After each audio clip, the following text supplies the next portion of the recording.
problem. The only thing, of course, I mean, because this is where I'm located, and we have it kind of at a very approachable places. Yeah. I wanted to mean. Yeah. It would be great if you can bring the work to Mexico because the people is not really aware what we are losing on the glacier. Yeah.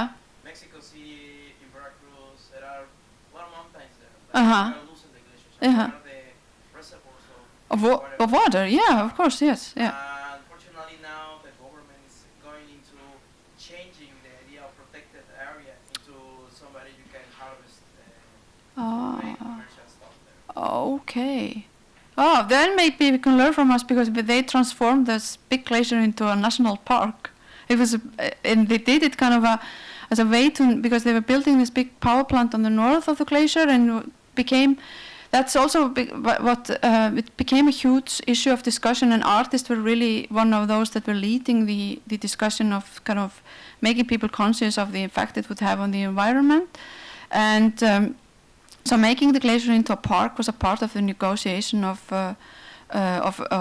keeping certain areas reserved. But it's an ongoing discussion because, of course, the glacier continued to melt, and there's a need for electricity. And but we have a problem with how we are going to sell it because we can't export it. Only recently, James Cameron came to Iceland, and they were discussing this sea cable, that we could construct to sell electricity. But that would be more power plants. So it's a really complicated, question.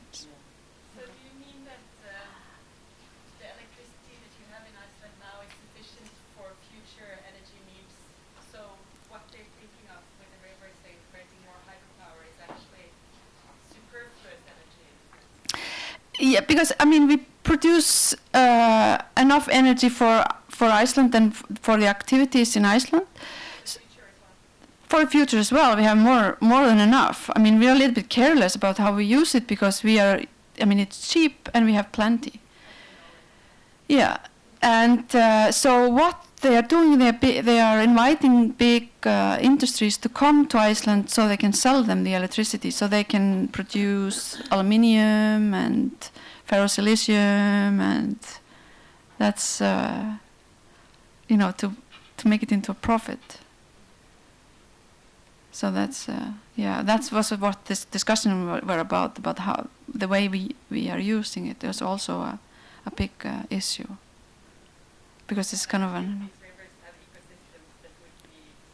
Oh yeah. I mean, we already have with this big power plant on the northeast. It's kind of has transformed the whole area, and everything that the scientists were saying would happen has been kind of happened, with the change of waters and rivers and the whole the ecological system that's around in the area. So yeah. Okay, thank you, Margaret.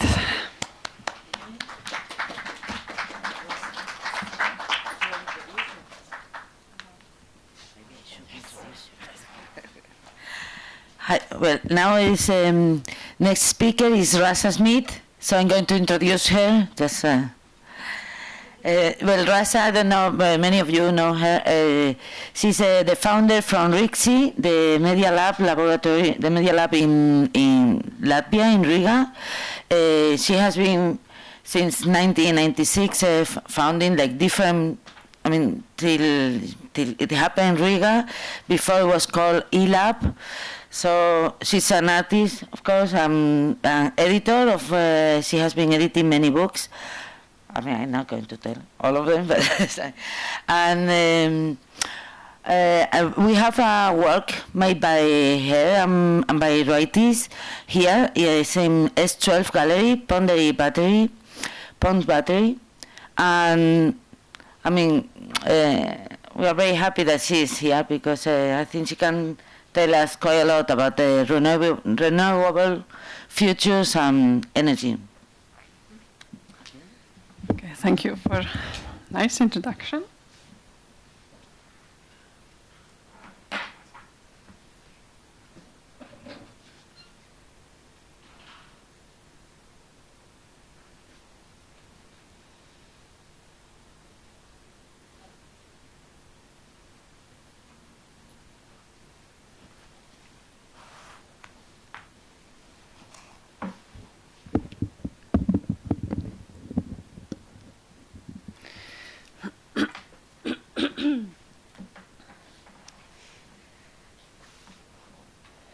Okay, so in my presentation, I would like to give a little bit maybe a broader overview also of the situation where we are now and what are the current tendencies in contemporary media art practices and how we got there. So namely, I would like to talk about also the paradigm shift from new media to post-media and how this new perspective now has emerged recently, which we call techno-ecological. So I myself, I'm from RIXI Center, so we are also now making this shift from like in the early 90s, we were involved in like different activities in the internet art and internet radio, and the streaming media was particularly important for us. And still also today, I think that there are many important facets and developments which have been emerged during the 90s in network culture is also would be important today maybe to study, to see also the potential for today when it's much more complex situation already when all media are now mixed, which we call post-media situation. I have also made written a book, so this is basically my PhD studies. I was trying to understand what exactly was happening in the 90s from the perspective of artists and how these new technologies influenced art. And I made this research from Eastern European perspective, more from Latvia, how all digital culture scene emerged there in the 90s after the Soviet Union was broke down. So, and how the new type of cultural initiatives could have finally so much space and also new tools like internet to develop.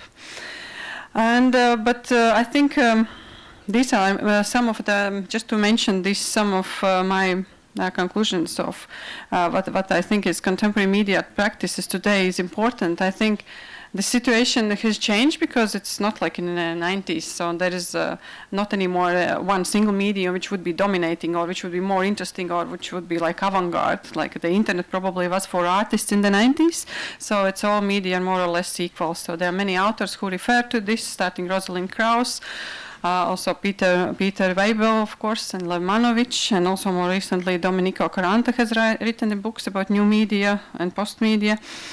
And the other one which I would like also to emphasize is this other contemporarization tendency, this how I call it, because I think the new media artists today they are not only using art, still they are using its aesthetics and deeper properties of technologies to experiment with them, and but also I think more and more broaden fields emerge in media artists, what they are addressing, and also it's not anymore important, like I was saying, that all this media they are using, it can be even growing the bees in the cities as a medium, or it can be also windows gardening and different other type of, like, or glacier walks. So this also can be more contemporary mediums which media artists are using. And then we also come to the third, this techno-ecological perspective, which I will introduce in my presentation, because and also to the changing role of the art, because art today also, as we can see also from Margaret's talk, so it contains this transformative potential, but also visionary in many cases. And also in this exhibition here in Piksel, you can see some of the works which addresses this. And all the very large, like a summary we did last year when Riga was a European cultural capital. So we did a huge exhibition with 40 artworks in National Arts Museum Arsenals in Latvia. Where we really realized that there is not really a big difference, so that the artists who were there actually were some from my fine arts scene, some from Venice Biennale, some from the underground scene. So basically it was not anymore visible that there is these differences, but also we showed, and it surprised also our museum director, that we can show this type of art, which we call processual, which is under development, but at one, like a snapshot, at one stage, at one point, if you put it as an artwork in exhibition, it immediately brings all these questions into foreground, and it makes the shortcut also to understanding to the people. So that also even museum director who is more into traditional arts, she was saying that yes, it made a bit better understandable these contemporary art activities which are happening behind usually people's understanding and the scene. And then this is also what I also was bringing into the video. So this is my thesis and my position, that I really think that art can do something, and I think artistic practice is as important discipline as any other, and that it's really worth to fight a little bit about this also in the academic scene. So because what is this artistic practice? And media artists have been often working in this way, that they are creating their own worlds. Like in the 90s, that was the main intent of artists, to explore completely unknown virtual territory, and to come with suggestions and with proposals, so how it could be used. So this is what we also did with internet radio in the 90s. We created different collaborative sessions where from many places together we were streaming and taking each other's stream and mixing, and so this is kind of a little bit like an opposition to the other way, which is more conventional way of understanding art. So that this is art which reflects the world. So basically, these two ways of how art can be created, I think, is quite good to understand in terms of contemporary art. Like I'm saying, also when we now have the exhibitions of the festival in Riga, I'm saying, you know, usually with art you see what it is there, but with contemporary and media art, but you see, this is not what it is, this artwork. You should definitely always have a guide to the artwork, or really to read good annotations, or someone to explain, because this one's a little like visually nicely make work can really bring up so many different issues and go so deep, like with even global like issues of melting on ice. So. This I will very fast skip, just going through showing slides, because I think this artist-inventor's position is really important to keep in mind, because artists invented perspective.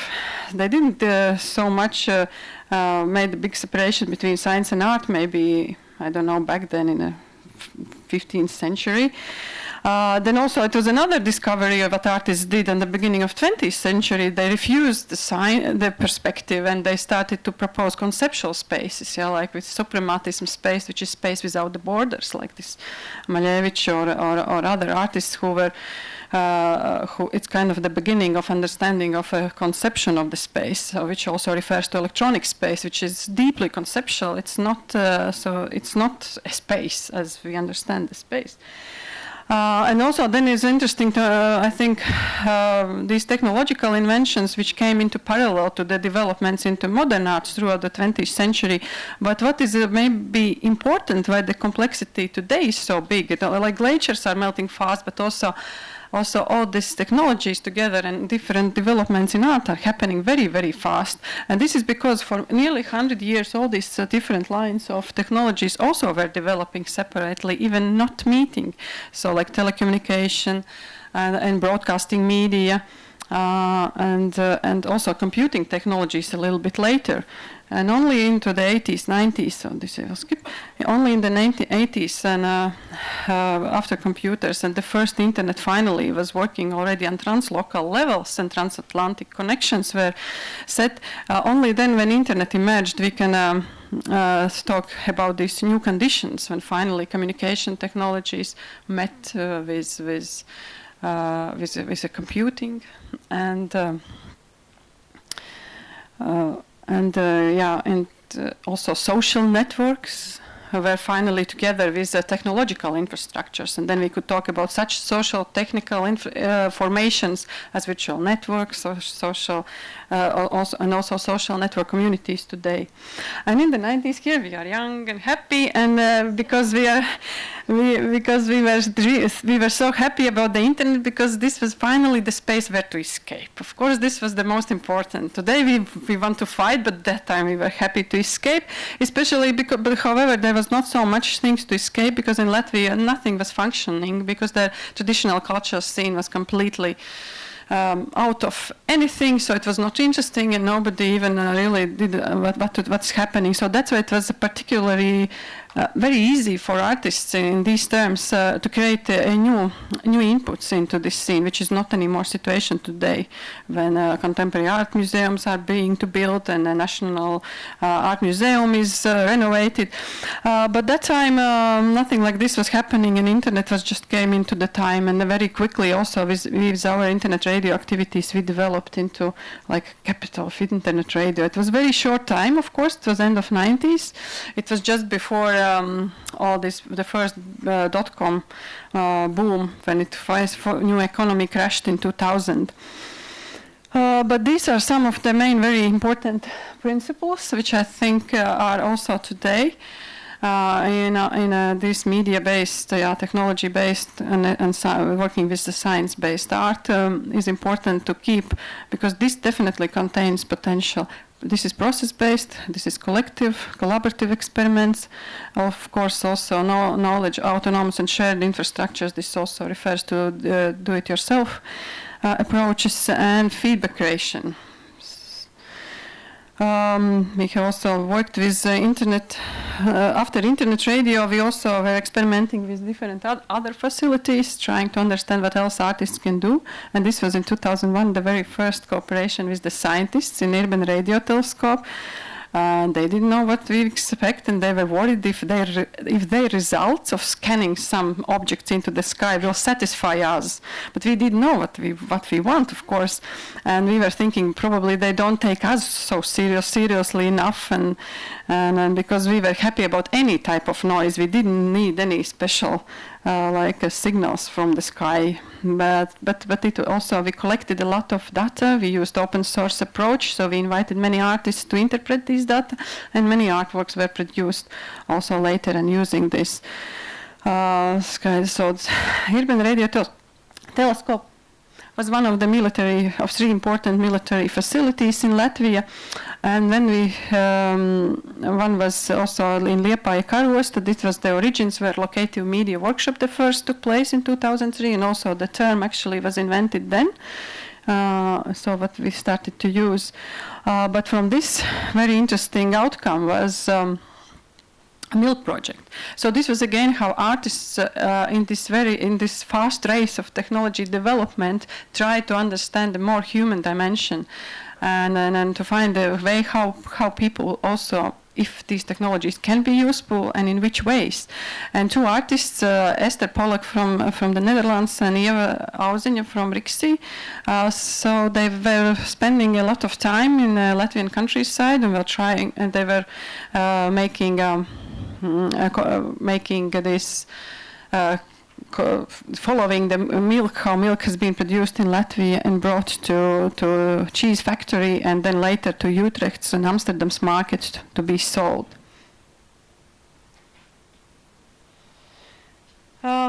Yes, and then the other parallel line, which was really parallel, was this also in modern arts in the 20th century, was land art. Because land art movement and environmental art, although these activities also like this Joseph Beuys 7,000 Oaks action, so this was more like against the technologies, or opposite at least. And also, so basically, I was recently also writing an article when I was writing, really, it's such a boring things, those both two together, yeah, when you talk about the environment. Yeah, then it's like Timothy Morton is saying, you really are. He is also saying actually that you really are risky if you talk about environmental issues. Either you will seem too boring for people, or too hysteric, or both together. So I completely agree. And if you work with technology, so it's definitely people say I won't get into this. It's difficult. But however, I think if biology will come into this. That's a really important part, because I think somehow the biology and also the nature and gardening and all these things which people have been used to do it really could help understand also the technologies. And that's why we propose this techno-ecological perspective, kind of a vision, how these both things could come together. So from one side, we refer to Guattari's suggested three ecologies, so that it's really important to take all these three components together.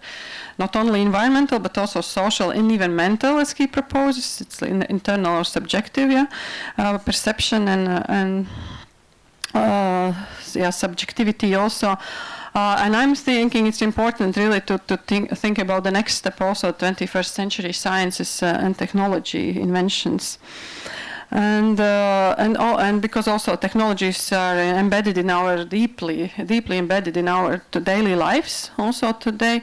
So all the understanding about this and the diversity and also how artists could interpret this really could help us to make a ground maybe for some more like more sustainable ways also into the future, or at least envisioning more imaginative and more sustainable futures. So I came to energy because this is a topic which after information age really I think is important, and this definitely personally is interesting for me. In 2009, when also late 2008 a crisis arrived into Latvia, we realized that that's again we should come back to the new media principles of networking, of collaboration, and so on, because otherwise we have to close RIXI and move away, because all our fundings were just cancelled for that year of 2009. And so we quickly wrote some small Nordic applications, and we were traveling to all Nordic countries, really learning about the renewable energy. And so we were visiting Samso Island in Denmark, which is a 99% wind energy place. Then we've learned about the Rasa renewable energy school in Iceland. There was an interesting school running for 4 or 5 years in the same place. Akerirus? Akerirus, yeah. Where now today is also Margaret teaching.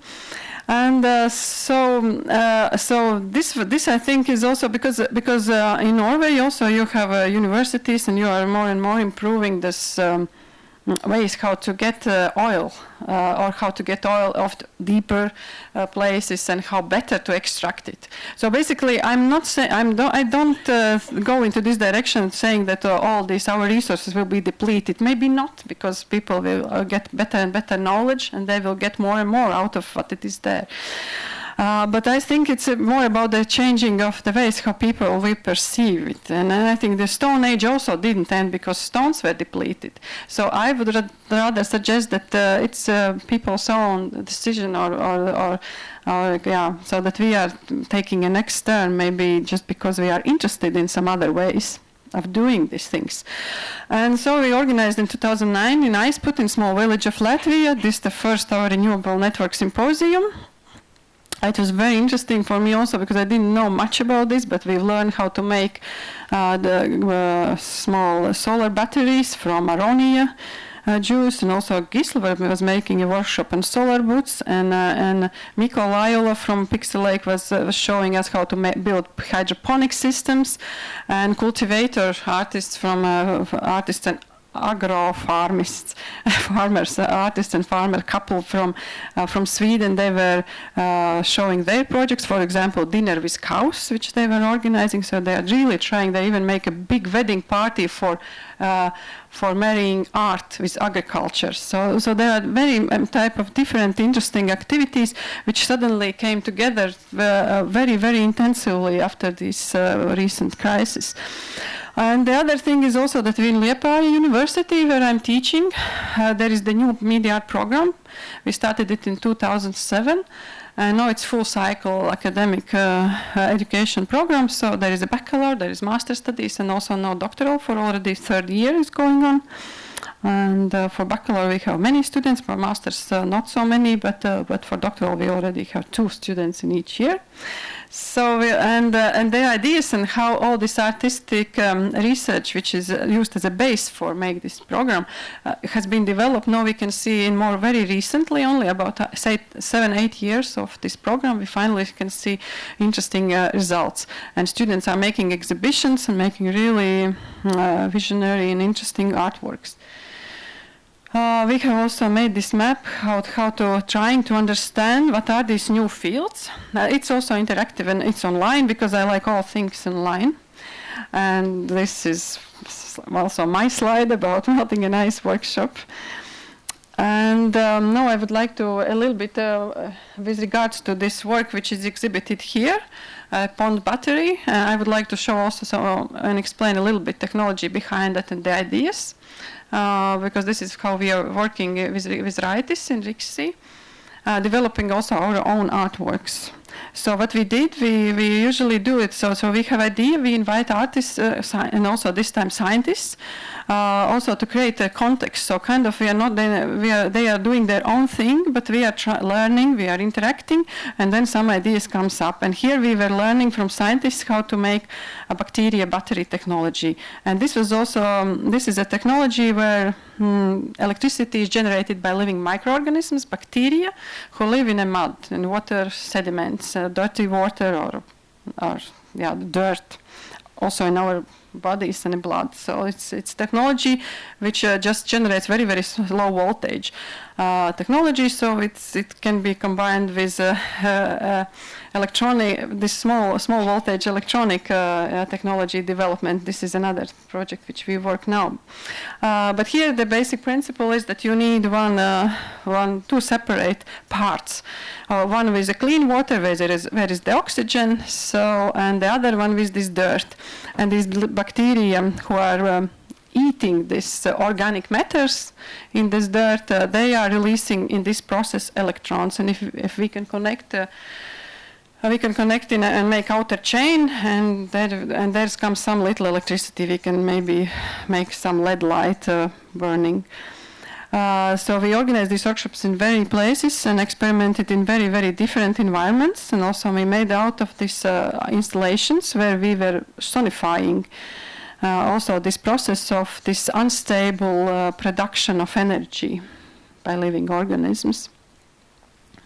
But somehow for me always things which are more complicated and more difficult seem more interesting. So we experimented in outdoor conditions, and this pond battery, which you can see here in the exhibition, it was made in Riga Botanical Garden, which belongs to Latvian University. So in a way it was partly scientific research and partly artistic. So I will a little bit show.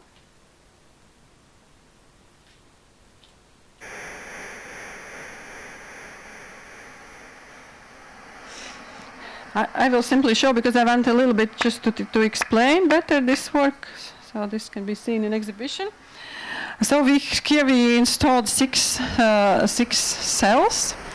So one electrode goes deep in the mud, and the other one is put on a surface where is a clean water, and then we are connecting them both together with wires. So 6 wires came out of this pond, and they were connected to Arduino, and so some certain, and then to computer and to internet. So it was also nearly this half-year-long period. We could also follow every day online to this what is happening in environment, and also including these live measurements they were changing.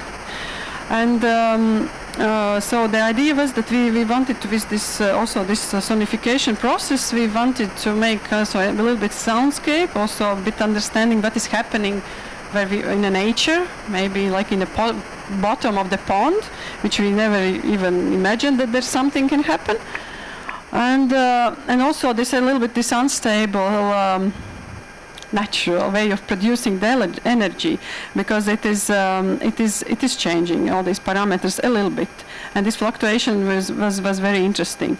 But what also we found else interesting, that as artists who observed this work in a pond, so that as you can see there in the nighttime, for example, ducks are coming and trying to spend overnight because it's warmer to be on these plastic, these white rings, not in the water, and they were destroying some of electrodes sometimes, and also all these different changes. And you can also by this you can also actually see how little winter we had this particular year, which was last year. It was just maybe one week, and also every day it was melting and freezing. So it was very, very changing very fast.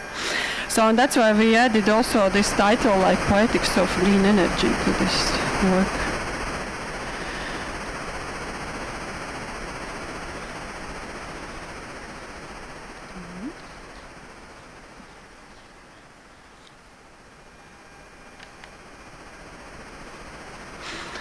Yeah, and just to conclude, I would like to maybe say this one, which I think for me is more important.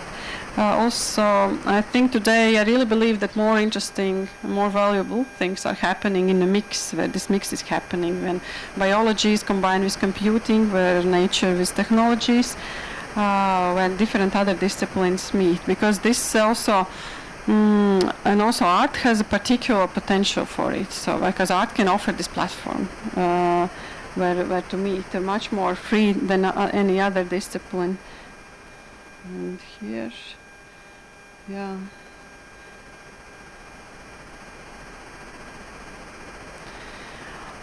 We also have made this very recently, this exhibition, Transformative Ecologies. One edition was in Mons in Belgium, and currently North Transformative Ecologies is still open till this Sunday in Riga. And also we have started new conference series where all these questions have been discussed, called Renewable Futures, and the first conference took place in October in Riga, discussing transformative potential of art and science. But the second edition, it will be traveling conference, it will take place in Eindhoven, more focusing on next economy. And then it will come back most likely in Aalto University in Helsinki. So back I mean because this Renewable Futures, this is definitely Baltic Sea and North European region conference. So which will be traveling back and forth to different places, but always also returning at home, because we really would like to emphasize also this region, but also being open to go to different other places. Yeah, okay, thank you. So I'm finished.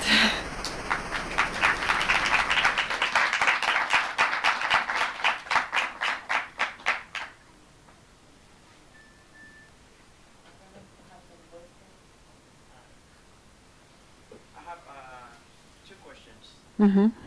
First one, how much current do you get from this setup? It's zero. No, it's not so bad. It's you mean voltage? Current. What? Amperes. Amperes are very, very small. This is the problem. So this probably is a work really for engineers, and that's why nothing helps neither lather surfaces or larger electrodes. You need anyway still cells, many cells, and then also it doesn't really make this out. So we are working now with scientists about using superconductors. Also, because this is the same, like in Iceland, how to save this energy, even if it's little. And now we will make a new artwork where the superconductors are used, and as soon as they are collecting certain enough energy, so then some lights will be start blinking. This also will be outdoor setup. So we kind of want to show so visually. So you gather this low voltage electricity, but then it goes on. So it's somehow like this. But actually we are more thinking also about envisioning also how these deeply local small kind of infrastructures also can become part of a global local infrastructure, because they are used also already. Some I know scientists from America, they are using in Africa, making big pots, and so you can charge your mobile phone. And finally in a desert where there's just mud, so it's there.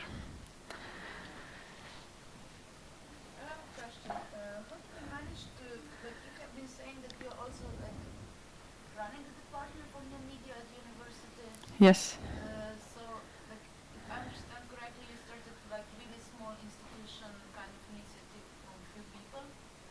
We still have a few people initiative, this Media Lab, which is independent one, and this is And so I have the question, how you managed to infiltrate yourself into the system, and also, it's always, as my comment, I would say it's always good that somebody who is really working as a practitioner and actually being active on the field also teach and give the knowledge further. So I'm a bit curious how this transition went. Yeah, it has been, actually we've been teaching, if I realize, since the nearly beginning, just giving some lectures without even in the I know what you mean, but I even think about this is a very crucial question, and I even put to date more how actually these nice things which can work as nearly as a prototype for suggesting something, how these can be brought into making into something more real or influential, into even for the industry. So this is also my question. It's more easy, not so easy, but more easy, of course, is to go into education, yeah, to teach this approach, but.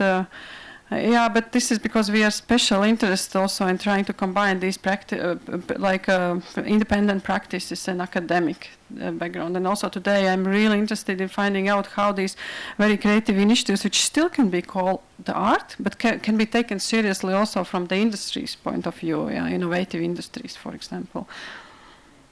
Like by house, no? I mean, it's following a little bit this idea of design and art and design and prototyping and somehow collecting this Bauhaus idea from the beginning again. Yeah, exactly. Yeah. Mm-hmm. I'm sometimes a little bit afraid about the role, the social role of the artist. No? Social role is more difficult. Yeah, social or this way, let's say, intermediate. The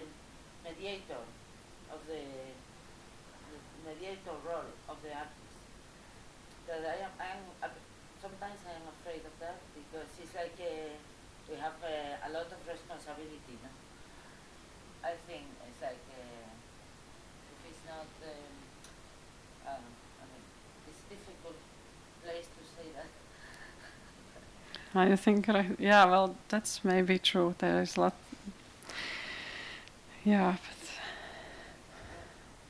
I'd like to hear a little bit more about the bacteria in the pond, because you said you need a much larger amount of cells to get more energy and so on. But how many cells were there? Did you put them in there, or were they cells that were naturally present in the pond? no, we had only these 6, which is enough for one LED light, or which is enough for. Yeah, it altogether it is producing nearly 3 volts. So this is bacterial cells. Bacterial. What you say? Yeah, she's asking about do you put the bacteria there or they are? No. This in a pond. This is the environment. Yeah, this is interesting because we have done also these installations in the jars, but they can die also quite quickly. But they can also live nearly 1.5 year or maybe even longer. But in a pond, it's absolutely you don't take care about anything. They do themselves. And but our measures went down, but not because of bacteria, not because even of the winter, but because of the technology, because of wires. They couldn't resist this melting and freezing. So.